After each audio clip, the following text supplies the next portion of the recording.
Hello everyone and welcome to the first ever devlog of Land of Amara.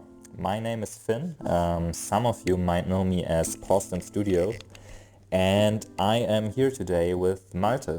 Hello, my name is Malte and I'm known as Polion on Discord and on Patreon. The reason for today's devlog is, we never did one so far, and there's probably pretty much we have to talk about or have to show you to give you a better insight on what we are actually working on, why some updates take such a long time to release. We have new hand models in place. The idea is that you as the player kind of become this god figure in the game. I think it's really important when you have a game about nature and farming to represent that as well into the theme of you being a god of nature, which results in a design which is designed that way. For example, you have plants on your hand and you are this wooden figure. Maybe it has to do something with the holy tree we had in an older version. I would like to have those hands a little bit more different, but Steam VR helped us, but also constrained us in a way that those hands had to be human hands. But yeah, all in all, I hope you like those hands. That's the main thing. If they immerse you, everything is good. Yeah, true. I really like them. So, as you might have seen already, or should see, there are those little spheres on the back of your hand. And the reason for that is that we thought about giving you as a god, like goddish powers, right? The idea is that in the course of the game, you kind of unlock those spheres, and each sphere would kind of give you a power. So I would then, for example, be able to summon a cloud, a rain cloud, which I could use to water my fields. Oh yeah, so as you just saw, we have a new text blend that pops up as soon as you start a new game or basically go to bed and wake up the next morning. And the text blend gives you information about what day it is, what time, and what season. What the time does is, for example, influencing the day and night circle. One of the scripts I made is the game time updater, which basically allows me to manipulate the time. So I can, for example, add or subtract minutes and hours, and by doing that you can actually see how the daytime changes. And Hergen here will actually change his position. Let's talk about the relation to Amara. The question is, do you control Amara or does she control you?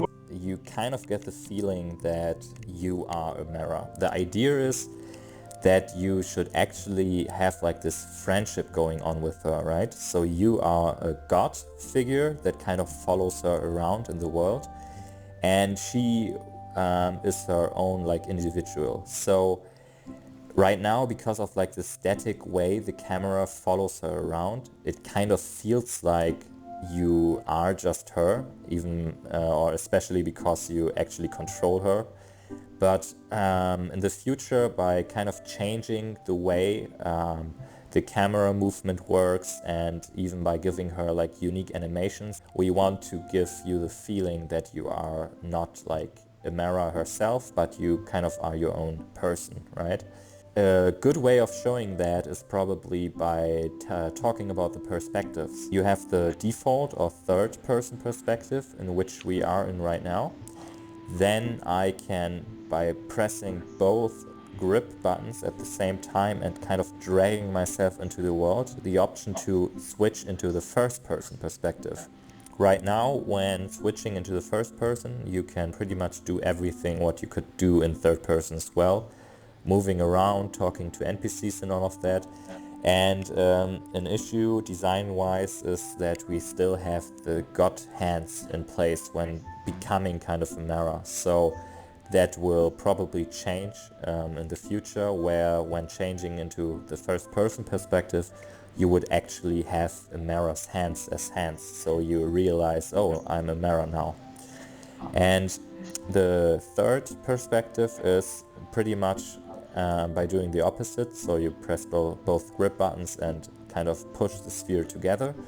You can go into the god perspective, or like the overseer perspective, where you completely or become completely independent from Amara's movement, and you can, by pressing trigger on both controllers, kind of drag yourself through the world. Right now you can, for example, interact with the trees, and yeah, that's pretty much it. But the idea is for the future to basically, for example, be able to influence the weather of the game, right? So you could, as we mentioned earlier, with the spheres on the back of your hand, for example, summon a rain cloud and all of that to water your tiles. A thing you can do, and a thing I actually got asked about, is that you can punch people or throw around people. So when, for example, using my index finger, I can, like knock her around. And that kind of feels like we would build a violence simulator, but that's actually not the reason why that system is in place. The reason for that is that I feel like in VR, the more things you're able to do, the better. Because especially when in VR, where you actually kind of enter a world, it is just weird when you, for example, try to interact with something and there is just no feedback. Behind that will, or currently is, an injury system. So when I, for example, punch her hard enough, she gets knocked out, and then there's a high chance that she's injured, as you can see there. And when injured, the game would actually punish you for hitting her. And later in the game, we want to implement a relationship system. So you would not just have a relationship with Amara, but you would also have relationships between Amara and other characters. And when you kind of abuse that relationship or treat people bad in a bad way, that would have negative effect on the relationship. That's also a way we want to handle the throw mechanics, because right now you can just grab her, and if you want to move from A to B in a very fast way, just to throw her over whatever point, right? Amara knows you're there. That's the idea, that she's one of the only characters in the game that can see you, actually. So when I, for example, move up to her, she looks at me. When I, for example, go to Hergen, he doesn't even know I'm here. And because of that, when I, for example, push him, he gets paranoid. So he stands up and he's like, whoa, what was that? And then he starts to flee. And I think it's quite funny to see them running around when something weird happens. The old tool system in the older versions was quite different. The way you use tools currently, or have to use them, is when you use them as Amara, you have to actually hand them to her. So as soon as I pick a tool up and kind of go in her radius, she tries to reach for it.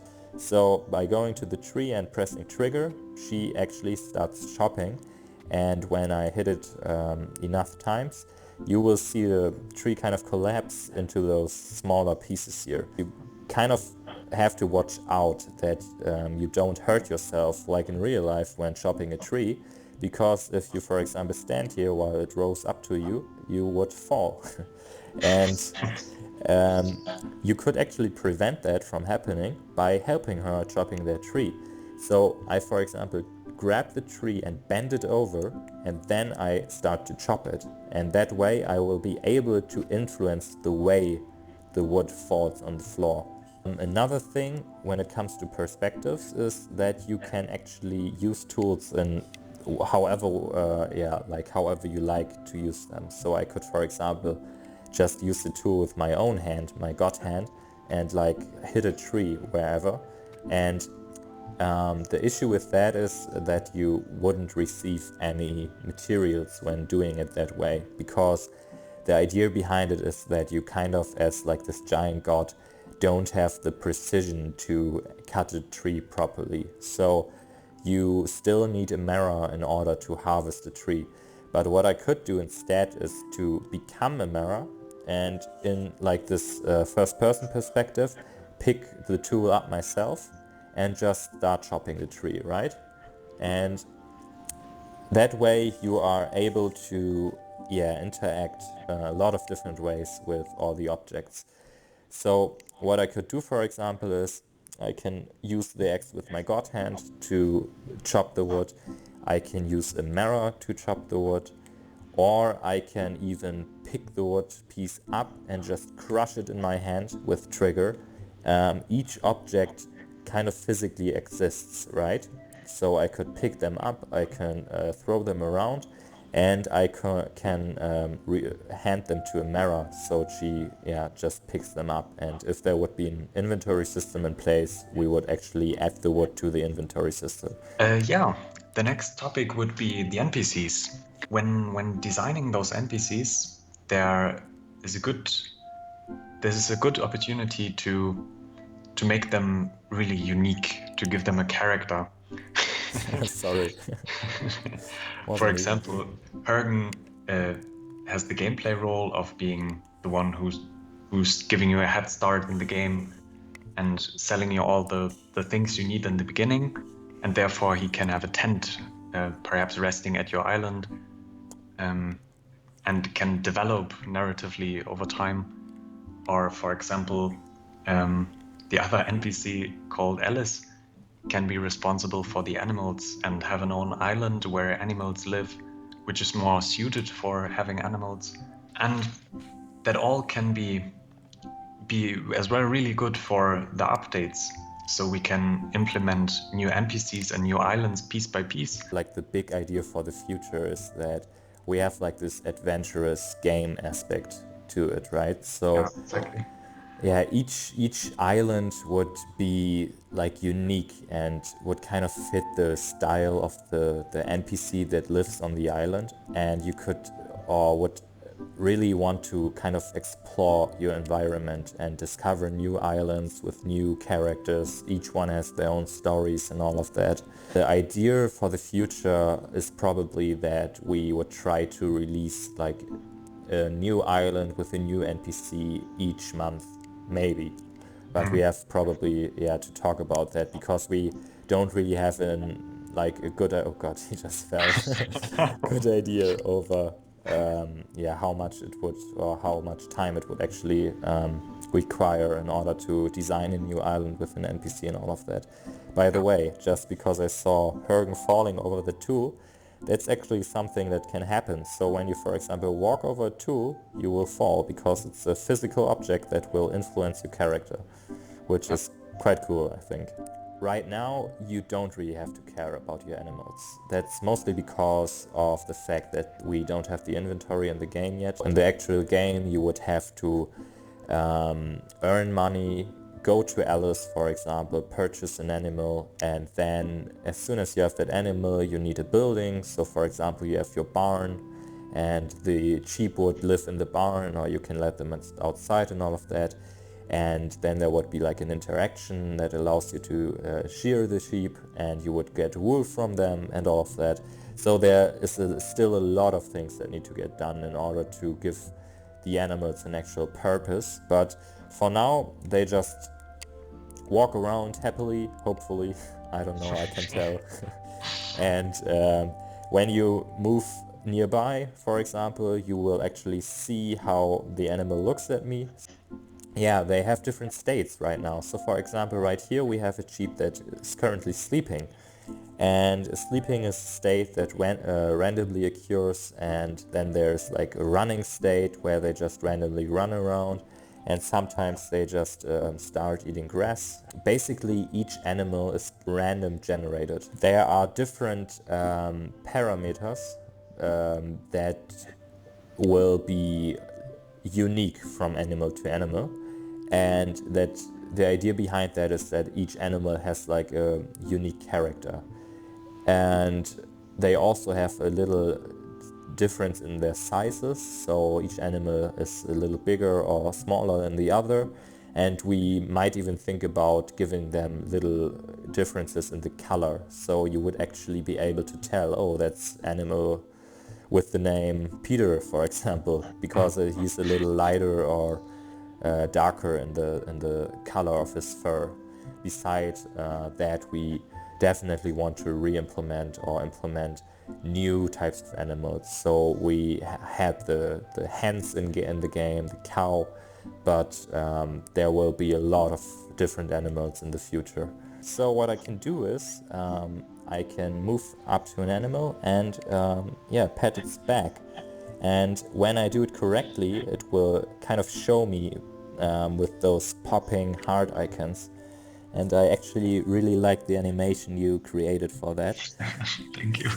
And so the idea is that in the future a sheep or animal in general would kind of provide you with a product, right? So for example, the sheep would provide you with wool. There would probably be differences in the quality of that product, right? So by petting a sheep and showing them you care, you would increase that product quality over time. That sounds a little cold, but so it's kind of like in real life. You have to feed them every day, you have to show them you care by petting them and all of that. They need their rest, they need to sleep for a few hours every day. When it's raining outside, you should probably put them inside their barn, or maybe there's something bad happening if you don't. I don't know, there's a lot of free room for definitions and ideas that we will probably have to talk about when it comes to the animals again. Yeah. But so far they pretty much just exist, but it's already fun to kind of watch them suffer. It wants to go out. Let me help you. Bloop. Oh. There you go. When you talked about the animals, you talked about feeding them. Can we actually feed the animals right now? Good question. We can. So it's a little weird or tricky currently to feed an animal because of the fact that we don't have an option to kind of store items with our inventory. By harvesting them and picking them up, the items on the ground, so try not to like collect them because they currently disappear into nothing. We can use this carrot to, as you can see, get their attention. And it also looks at the carrot, which is quite funny. And as soon as the sheep reaches the carrot, it will start to eat the carrot and show you its appreciation by those popping hearts. In the future versions, we want to have real-time growing plants and trees, because right now they are growing in steps, and that's not really realistic and doesn't feel immersive. We want them to grow in real time and grow like minute after minute. And that can be really cool because as a farmer, that's one of the main things you are going to do. Yeah, one thing that changed as well quite a bit is the building system. Some of you might still remember the building system from the older versions, where it was pretty much a tile system. So you basically had this invisible grid that you were or had to use in order to make placements, and each building could only be placed in like 90 degrees rotations. And I didn't really felt like that's a cool way of doing it, so I spent some time reworking that system. So now the placement of buildings is completely free. So depending on the rotation of your hand or position of your hand, you can just decide how you'd like to place a building. But you have to make sure that nothing blocks the way of the building or like the place of the building, because as soon as there's, for example, an obstacle blocking the construction, it turns red. Another thing that's maybe interesting to know is as soon as the building has like this attached position, use your right joystick on your controller and tilt it either up or down to adjust the rotation like that. As soon as you are happy with the placement of the construction or the building, you can just press trigger on either your left or right controller, and you will see a blueprint or like a plan of the building. And what you can do is you can pretty much just hammer as many times as you have to until the building is done. You use the front collider or the front of the hammer in order to build things, and if you want to destroy or deconstruct things, you can use the backside of your hammer. So when I hit it once with the backside, there's like this icon popping up, and by hitting it a second time you kind of confirm that you want to destroy it. So one time, two times. Yeah, you have this like building spawner right now that allows you to choose between the buildings that are currently available, and yeah, a lot of the buildings from the older versions will come back into the game when we have the inventory back in place. So when building this woodshed, by going into first person mode, I can just take my axe, move up to the woodshed, and yeah, just process wood into split wood. And currently there's just an infinite amount of split wood that you can process, but in the future you would actually have to have the wood in your inventory that you want to process. The next thing on the list is your house, or Amara's house. And behind that is the new, or pretty much the old but reworked scene logic, which wasn't available in the last version of the game. But right now we basically have one of the older designs of Malta in place from Amara's house, which will get reworked for the future version of the game.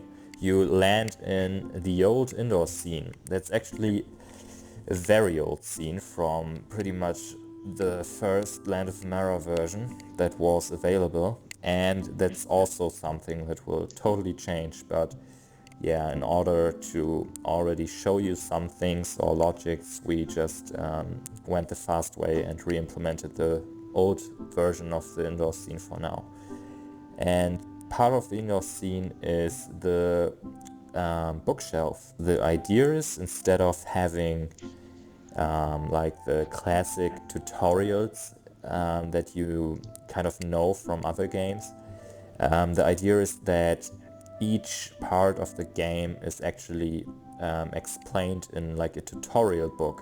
When designing those books, and especially the insides of those books, I thought it would be very important to not even have to read what the text says, but look at those pictures and be like, okay, and then perhaps get into reading the texts. I think having books is a really good thing to go over, and implementing it into other features, other mechanics later down the road, so that you perhaps can take your books with you or access them through other mediums like the control board in the end.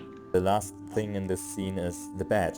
And the bed, as you maybe still remember, gives you the option to sleep to the next day. So for example, when I go to bed now, it gets dark and I basically wake up again, and as you can see, day 2, in the future you would have to be awake for a while until you will be able to get into bed again. The workshop shed will basically be where all your machines that you will be able to purchase in the course of the game will take place. So when you, for example, go to a merchant and buy a planer, you can place it inside your workshop shed. So let's just go into the workshop shed. A huge difference between this scene and the house scene is that the inside of the scene is actually what you see from the outside. And that's actually something we want to go for in all our scenes, because it makes it way more realistic, and like the relation from the outside to the inside world feels more immersive when you actually have the same look going on. Here is where the machines will take place. In that case, our first kind of finished prototype machine, the planer. And the planer is basically a machine that allows you to process split wood into planks, and in the future you will, for example, need planks in order to build specific buildings and all of that. Each machine will basically be placed on a machine table. I can use this crank over here and adjust the height of the table, which is a very cool feature. The machine was a really difficult thing we had to iterate upon a lot, because it had to have the function of the machine, and it had to look like something which could perform those tasks and be really good to handle, like have all those buttons we needed and this feedback.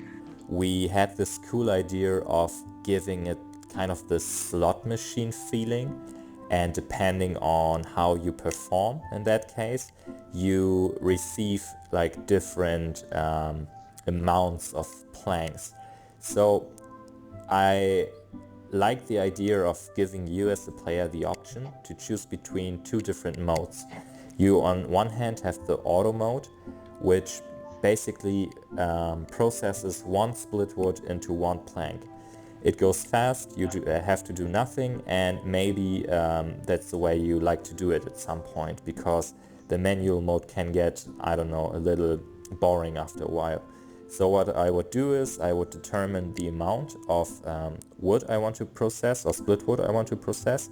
So in that case, for example, let's say 2, and I press on the auto button. And of course you would actually have that amount in your inventory or have to kind of store it here. But as already mentioned, the inventory isn't in place right now. As soon as I press the manual mode, a split wood kind of goes into the machine, and now there is like this color area popping up here on the slider, and there is actually a time that adds up. And what I have to do is I have to use this lever and have to hit this green area as good as possible. And the faster I am doing that, the better is my score. And depending on my score, this arrow here will show me like how good I was. Right now you will always just get one plank because this is pretty much a prototype, but for the future, when the inventory system is in place, you would, for example, get 1 plank, 2 planks, 3 planks, or maybe even something completely different. So let me just give it a try. As soon as I reach or go into these areas, the yellow bar fills, and when I reach the 100% of the yellow bar, the plank is done and I get my score. In that case, 0 points because I took very long time for that. But let me just make or try to get a good score here. So yeah, I try to be as good as possible. And yeah, as you can see, the arrow moves up. I get 82 points from 100. 100 would be the best you could get. And yeah, as already mentioned, that depends on the time you need in order to finish that plank. Yeah, and that's the planer machine. And our idea is basically to have a mini game for every machine in the future, or pretty much every interaction in the future. We are finished. Finished, alright. That's the devlog. Ah, that's the devlog. That took quite a while, but I'm glad we went or got so far. We will definitely try to keep the devlogs coming for future versions, because it's like probably the best way of giving you guys a quick insight on what we've been working on. So thank you, Malte, for your time, and thank you guys for listening. And for the generous support on Patreon. I hope you all know that this project wouldn't be possible without your support. And for everybody of you who got so far into watching this video, if you have any questions and I don't know, about anything in the game, please let us know in the comments, and we will definitely try to answer every question we can. And yeah, I'd say that's it from us. Yes. Goodbye, Amara. Goodbye. Please wave. There's actually a chance that she waves. Let me test it again. Goodbye, Amara, please. Yeah. Goodbye. Bye. Bye.